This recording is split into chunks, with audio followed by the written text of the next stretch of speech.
ನಮಸ್ಕಾರ. ನಾನು CP ರಂಗನಾಥ್. ಪ್ರೀತಿ ಮಕ್ಕಳೇ, ನೀತಿಕತೆ ಸಂಖ್ಯೆ 255. ಇವತ್ತಿನ ಕತೆ ಪ್ರೊಫೆಸರ್ರ ಸೋಲು.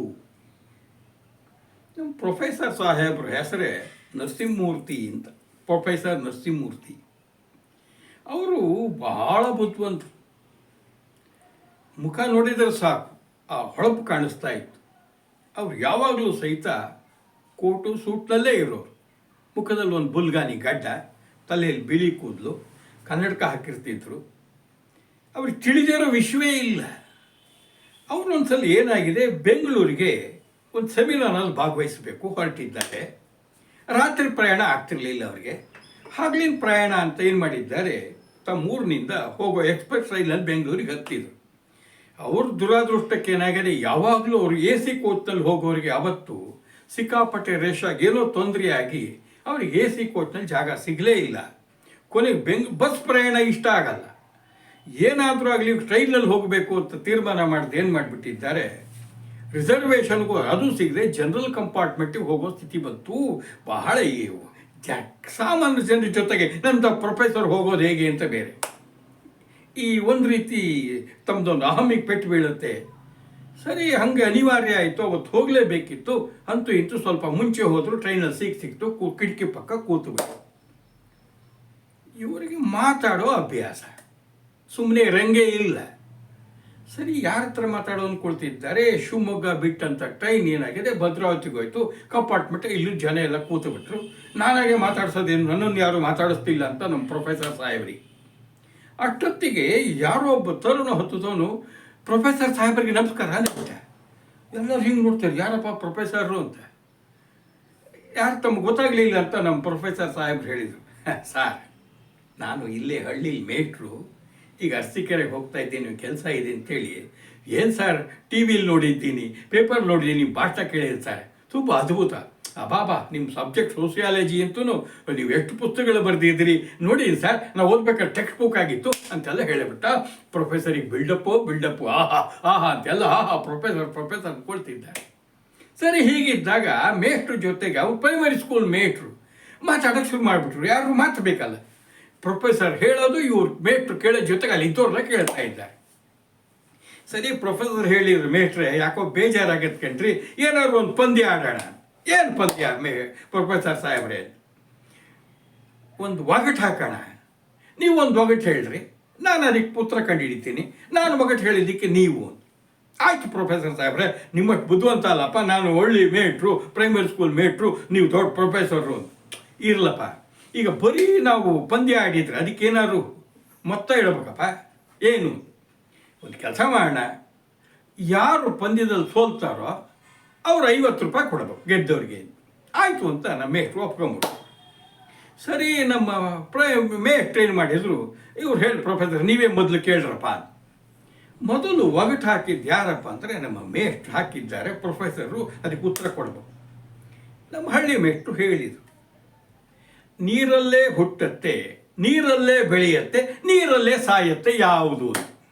ಅಲ್ಲಿ ಅಕ್ಕಪಕ್ಕ ಕೂತಾರಲ್ಲ, ಇದೇನಪ್ಪ ಇದು ಅರ್ಥನೇ ಆಗ್ತಿಲ್ಲ. ಏನದು ನೀರಿನಲ್ಲೇ ಹುಟ್ಟತ್ತಂತೆ, ನೀರಿನಲ್ಲೇ ಬೆಳೆಯುತ್ತೆ, ನೀರಿನಲ್ಲೇ ಸಾಯುತ್ತೆ. ಮೀನು ಇರ್ಬೋದಾ, ಕಪ್ಪೆ ಇರ್ಬೋದಾ, ತಿಮಿಂಗಿಲಿ ಇರ್ಬೋದಾ, ಮೊಸಳೆ ಇರ್ಬೋದಾ ಅಂತ ಯೋಚನೆ ಮಾಡ್ತಿದ್ದಾರೆ. ಆದರೆ ನಮ್ಮ ಪ್ರೊಫೆಸರ್ ಸಾಹೇಬರು ಯೋಚನೆ ಮಾಡಿ ಚಕ್ ಅಂತ ಉತ್ತರ ಕೊಟ್ಟರು. ನೋಡಿ, ನೀರಿನಲ್ಲೇ ಹುಟ್ಟಿರ್ಬೋದು, ನೀರಿನಲ್ಲೇ ಬೆಳೆದಿರ್ಬೋದು, ನೀರಿನಲ್ಲೇ ಸಾಯದಿರ್ಬೋದು, ಇದು ಪ್ರಾಣಿ ಗೀಣಿ ಯಾವುದೂ ಅಲ್ಲ, ಉಪ್ಪು. ಅಲ್ಲಿದ್ದವ್ರು ಯಾಕೆ ಅಂದರು. ನೋಡ್ರಪ್ಪ, ಉಪ್ಪನ್ನೇನು ಮಾಡ್ತೀವಿ, ಸಮುದ್ರದ ನೀರು ಅದನ್ನೇ ತಗೊಂಡು ಬಂದು ಒಣಗಿಸಿದಾಗ ಅದರಲ್ಲೇ ಇರೋದು, ಅದರಲ್ಲೇ ಹುಟ್ಟತ್ತೆ. ನೀರಿನಲ್ಲೇ ಬೆಳೆಯುತ್ತೆ ಅಂದರೆ ನೀವು ಉಪ್ಪನ್ನು ನೀರಿನಲ್ಲಿ ಹಾಕಿದಾಗ ಅದು ಹಿಗ್ತಾ ಹೋಗುತ್ತೆ. ಎಲ್ಲವೂ ಉಪ್ಪುಮಯ ಆಗಲ್ವ ಅಡುಗೆ ನೀರು ಹಾಕಿದಾಗ. ಅಡುಗೆ ಮಾಡಬೇಕಾದ್ರೆ ನೋಡಿ ನಮ್ಮ ಹೊಟ್ಟೆ ಎಲ್ಲ ಸೇರ್ಕೊಂಡ್ಬಿಡುತ್ತೆ. ನೀರಿನಲ್ಲೇ ಸಾಯತ್ತೆ ಅಂದರೆ ಮತ್ತು ಸಾವೆಲ್ಲಿ ನೀರಿನಲ್ಲೇ ಇರಬೇಕು, ಅದು ಇನ್ನೆಲ್ಲೂ ಹೋಗಂಗಿಲ್ಲ. ನಮ್ಮ ಹೋಟೆಲೆಲ್ಲ ಸೇರ್ತೋ ಇಲ್ಲ, ನಾವು ಅಡಿಗೆ ಉಪ್ಪು ಹಾಕೊಂಡು ಸಾರು ಹುಳಿ ಮಾಡ್ಕೊಂಡು ತಿಂದ್ಮೇಲೆ ಹೋಯ್ತು. ಇದು ಸರಿನಾ? ಅಯ್ಯೋ ಪ್ರೊಫೆಸರ್ ಸಾಹೇಬ್ರೆ, ಉತ್ತರ ಸರಿ ಹೇಳಿಬಿಟ್ರಿ, ತಗೊಳ್ಳಿ ನಾ ಸೋತೆ ಅಂಥೇಳಿ ಮೇಷ್ಟ್ರು 50 ರೂಪಾಯಿ ಕೊಟ್ಟುಬಿಟ್ರು. ಈಗ ಪ್ರೊಫೆಸರ್ ಸಾಹೇಬ್ರೆ, ನಿಮ್ಮ ಸರ್ದಿ ಕೇಳಪ್ಪ, ಅದೇನು ಕೇಳ್ತೀರೋ ಏನೋ, ನನ್ನ ಕೈ ಕಾಲು ನಡುತ್ತಿದೆ.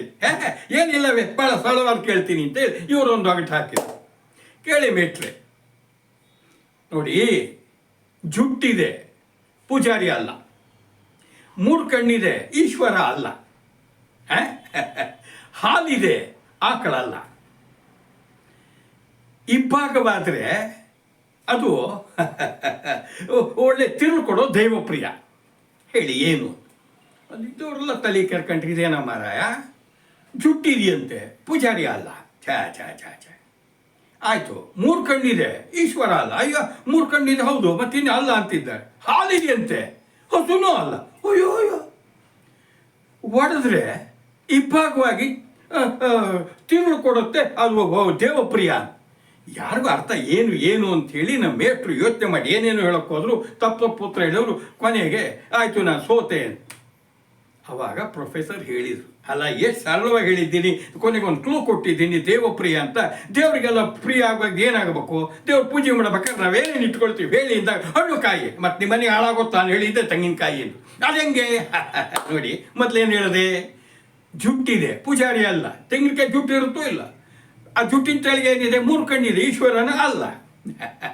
ಹಾಲಿದೆ, ಆದರೆ ಅದು ಆಕಳಲ್ಲ. ನೀವು ತಪ್ಪು ಮಾಡ್ಕೊಂಡಿದ್ದಿಲ್ಲೇ ನೋಡಿ. ಕಾಯಿ ಹಾಲು ಹೋಳಿಗೆ ಹಾಕ್ಕೊಡ್ತೀರಲ್ಲಪ್ಪ, ಕೊಬ್ಬರಿ ತುರಿದು ಹಿಂಡಿದ್ರೆ ಹಾಲು ಬರುತ್ತೋ ಇಲ್ಲ ನೋಡಿ. ಆಮೇಲೆ ಹೊಡೆದ್ರೆ ಇಬ್ಬಾಗ ಏನಾಗುತ್ತೆ? ತಿರುಳು ಕೊಡುವ ದೇವಪ್ರಿಯ. ದೇವ್ರಿಗೆ ಭಾಳ ಇಷ್ಟವಾಗಿರೋದು ನೈವೇದ್ಯ ಮಾಡೋದು. ಬಾಳೆಹಣ್ಣು ಬಿಟ್ಟರೆ, ಹಣ್ಣುಗಳು ಬಿಟ್ಟರೆ ಕಾಯಲ್ಲೇನಪ್ಪ. ಹೌದು ಹೌದು, ಸಾಹೇಬ್ರೆ ಸೋತೆ ಅಂಥೇಳಿ 50 ರೂಪಾಯಿ ಮತ್ತೆ ಮೇಷ್ಟ್ರು ಕೊಟ್ಟು ಬಿಟ್ರು. ಅಷ್ಟೊತ್ತಿಗೆ ಅರಸಿಕೆರೆ ಬಂತು, ಇಳಿದು ಹೋಗೇ ಬಿಟ್ರು. ಮತ್ತೆ ಕೂತಿದ್ರು, ಇನ್ನೇನು ಕಷ್ಟ ಅಂತ. ಪ್ರೊಫೆಸರ್ ಸಾಹೇಬ್ರು ನೋಡಿದ್ರು, ಇನ್ನು ಬೆಂಗಳೂರು ತನಕ ಹೋಗ್ಬೇಕು, 100 ರೂಪಾಯಿ ಬೇರೆ ಜೋಬಲ್ಲಿದೆ, ಏನು ಮಾಡಬೇಕು ಅಂತ. ಅಷ್ಟೊತ್ತಿಗೆ ಹಳ್ಳಿಗೆ ಏನಾಗ್ಬಿಟ್ಟಿದೆ, ಭದ್ರಾವತಿ ಇರಿ ಜೊತೆ ಮುಂದೆ ಬಂದಾಗ ತರೀಕೆರೆಯಿಂದ ಅವನೋ ಒಬ್ಬ ರೈತ ಹತ್ತಿದ್ದಾನೆ, ರಾಮೇಗೌಡ ಅಂತ. ಅವ್ನು ಹಿಂಗೆ ಪಿಳಿ ನೋಡ್ತಿದ್ದ ಇವರೆಲ್ಲ ಮಾತಾಡೋದು. ತಾವು ಹೆಸರೇನೋ ಅಂತ ಕೇಳಿದ್ರು. ಈಗ ನಮ್ಮ ಪ್ರೊಫೆಸರ್ ಸಾಹೇಬ್ರು ಕಂಡುಬಿಟ್ಟು, ನನ್ನ ಹೆಸರು ಬುದಿಗೆ ರಾಮೇಗೌಡ. ಗೌಡ್ರೆ ನೋಡಿ, ಬೇಜಾರಾಗತ್ತೆ, ಎಲ್ಲಿ ಹೊಂಟಿದ್ದೀರಿ? ನಾನು ಇಲ್ಲೇ ಬುದ್ಧಿ, ತುಮಕೂರು. ನಾವು ಹೊರಟಾಡೋಣವಾ ಅಂತ. ಬುದ್ಧಿ, ನೀವು ಪ್ರೊಫೆಸರು, ದೊಡ್ಡ ಓದ್ದವರು, ಪುಸ್ತಕ ಬರ್ತೀರಂತೆ, ಮೇಷ್ಟ್ರಿಗೆ ಸೋಲ್ಸ್ಬಿಟ್ಟಿದ್ದೀರಾ. ನಾನು ಹಳ್ಳಿ ಮುಖ ಸ್ವಾಮಿ, 2ನೇ ಕ್ಲಾಸ್ ಫೇಲ್ ಆಗಿರೋನು, ನಾನು ನೀವು ಎಲ್ಲರೂ ಸಮ ಆಗ್ತೀವ, ಬೇಡಪ್ಪ ನಂಗೆ ಭಯ ಆಗ್ತದೆ.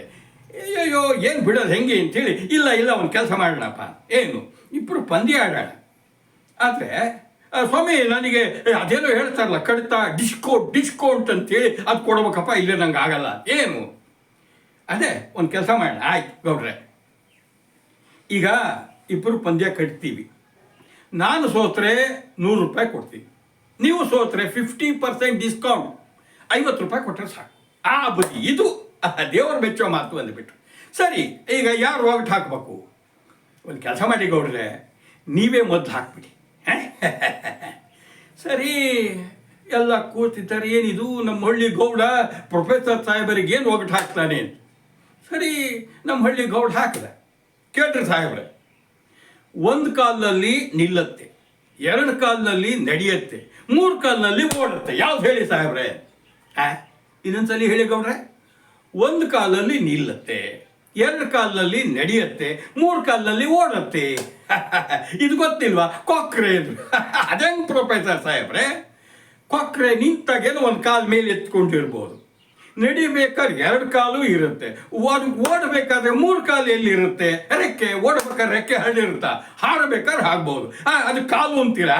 ನಿಮ್ಮ ತಪ್ಪು ಅಂತ ಅಲ್ಲಿದ್ದವ್ರು ತಲೆ ಕೆಡ್ಸ್ಕೊಂಡ್ರು. ಕೊಕ್ರೆ ಅಲ್ಲ, ಇದ ಯಾವುದ್ಯಾವುದೋ ಹೇಳಿದ್ರು ಎಲ್ಲರಿಗೂ ಸಹಿತ ತಲೆ ಕೆಟ್ಟೋದು. ಸರಿ, ಪ್ರೊಫೆಸರ್ ಸಾಹೇಬ್ರಿಗೆ ಜೀವನದಲ್ಲಿ ಮೊಟ್ಟ ಮೊದಲ ಬಾರಿ ಸೋಲು. ಅದು ಯಾರು? ಒಳ್ಳಿ ಮುಕ್ಕ, 2ನೇ ಕ್ಲಾಸ್ ರಾಮೇಗೌಡ. ಛಾ ತುಮಕೂರು ಬೇರೆ ಹತ್ರ ಆಗ್ತಾಯಿ. ಕುತೂಹಲ ಆಯಿತು, ನಾನು ಸೋತಪ್ಪ ಅಂತೇಳಿ 100 ರೂಪಾಯಿ ತೆಗೆದಿಟ್ಟುಬಿಟ್ಟು. ಗೌಡ್ರೆ, ಈಗಾರ ಅದೇನು ಉತ್ತರ ಹೇಳ್ರಪ್ಪ, ತಲೆ ಕೆಟ್ಟು ಹೋಗಿದೆ. ಅಲ್ಲಿದ್ದು ಹೇಳಪ್ಪ ಗೌಡಣ್ಣ, ಹೇಳು ಅಂತಿದ್ದ. ಉತ್ತರ ಹೇಳಬೇಕಲ್ಲ. ನಮ್ಮ ಗೌಡ್ರು ಚೀಲಗೆಲ್ಲ ತೊಗೊಂಡು ನಿಂತ್ಕೊಂಡ್ರು. ಜೋಬ್ನಿಂದ ತೆಗೆದು 50 ರೂಪಾಯಿ ತೆಗೆದು ಸಾಹೇಬ್ರ ಕೈಯಾಗಿ ಇಟ್ಟರು. ಗೌಡ, ಯಾಕಪ್ಪ 50 ರೂಪಾಯಿ ಕೊಡ್ತಿದ್ಯಾ? ಉತ್ತರ ಹೇಳೋ ಮಾರಾಯ. ಪ್ರೊಫೆಸರ್ ಸಾಹೇಬ್ರೆ, ನನಗೆ ನೀವು ಉತ್ತರ ಸರಿ, ನೀವೇನಾದ್ರು ಸೋತ್ರೆ ಎಷ್ಟು? 100 ರೂಪಾಯಿ. ನನಗೂ ಉತ್ತರ ಗೊತ್ತಿಲ್ಲ, ಅದಕ್ಕೆ 50 ರೂಪಾಯಿ ಕೊಡ್ತಿದ್ದೀನಿ, ತಗೊಳ್ಳಿ ಅಂತೇಳಿ ಬಾಯ್ ಅಂತ ಹೇಳಿ ರೈಲಿಗೆ ಹೋಗೇಬಿಟ್ಟ. ಅಲ್ಲಿದ್ದವ್ರು ನೋಡ್ತಿದ್ದಾರೆ. ಪ್ರೊಫೆಸರ್ ಮಂಗಾಗಿಬಿಟ್ರು. ಅಲ್ಲಿದ್ದವ್ರು ರೊಕ್ಕೆ ನಕ್ರು. ಒಳ್ಳೆ ಸರಿಯಾಗಿ ಕೊಟ್ಟ ನಮ್ಮ ಗೌಡ. ಹಳ್ಳಿ ಗೌಡ ಪ್ರೊಫೆಸರ್ ಚೆನ್ನಾಗಿ ಸೋಲಿಸ್ಬಿಟ್ಟ. ಉತ್ತರ ಇಲ್ಲದೆ ಇರುವಂಥ ಒಗಟು ಅಂತ ಹೇಳಿ ಏನೋ ಹಾಕಿ ಪ್ರೊಫೆಸರ್ ಸೋಲಿಸಿ ಅದರಾಗೆ 50 ರೂಪಾಯಿ ಜೇಬಾಗಿ ಇಟ್ಕೊಂಡು ಹೋಗ್ಬಿಟ್ಟು ಅಂತೇಳಿ ಹೋಗೇ ಬಿಟ್ರು. ಎಲ್ಲ ನಕ್ಕರು. ಪ್ರೊಫೆಸರಿಗೆ ಬೆಂಗಳೂರು ಬಂದ ಕೂಡಲೇ ಸೀದ ತಲೆ ಮೇಲೆ ಟವಲ್ ಹಾಕೊಂಡು ಮನೆಗೆ ಹೋಗ್ಬಿಟ್ರೆ. ನೆನಪಿರಲಿ ಮಕ್ಕಳೇ, ಬರೀ ವಿದ್ಯಾವಂತರು ಪ್ರೊಫೆಸರ್ಗಳು ಮಾತ್ರ ಬುದ್ಧಿವಂತರಲ್ಲ. ಬುದ್ಧಿವಂತಿಕೆ ಯಾರೊಬ್ಬರು ಸ್ವತ್ತು ಅಲ್ಲ, ಯಾರು ಬೇಕಾದ್ರೂ ಆಗಿರ್ತಾರೆ. ಆದರೆ ನಾವು ಯಾರನ್ನು ಹಗುರವಾಗಿ ಕಾಣಬಾರ್ದು, ಎಲ್ಲರನ್ನು ಗೌರವಿಸ್ಬೇಕು ಅಲ್ವಾ? ಇದನ್ನೇ ಕಲಿಬೇಕಾಗಿರೋದು. ಎಲ್ಲರಿಗೂ ಒಳ್ಳೆಯದಾಗಲಿ. ನಮಸ್ಕಾರ.